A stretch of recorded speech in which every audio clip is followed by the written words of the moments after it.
চাঁদাবাজি একটি সামাজিক সমস্যা, সামাজিক অপরাধ।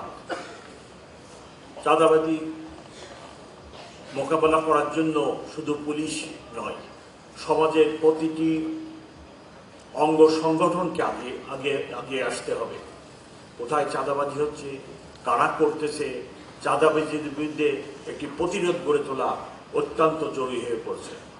আর 20 লক্ষ 25 লক্ষ গাড়ি চলে শহরে সমানে হর্ন বাজায় ড্রাইভার সাহেবরা। ওয়াই? আমি ইতিমধ্যে সরকারের সাথে বিষয়টি আলোচনা করেছি, চিঠি দিয়েছি।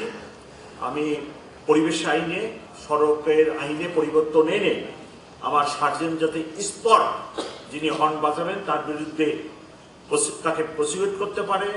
আমি পুলিশ ভাইদেরকে বলতে চাই, যিনি আজকে কমিশনার সাহেব, ওনাকে বলতে চাই, পুলিশকে জনবান্ধব হতে হবে, পুলিশকে জনগণের কাছে কাছে যেতে হবে, পুলিশকে বুঝাতে হবে যে তারা এই দেশের একটা পার্ট।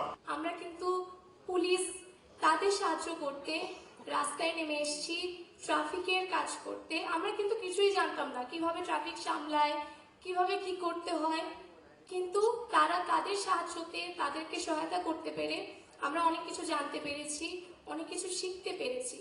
আমরা জনগণের বন্ধু হিসেবে কিন্তু পুলিশ চাই সব সময়, কোন রাজনৈতিক ক্যাডার হিসেবে পুলিশ চাই না।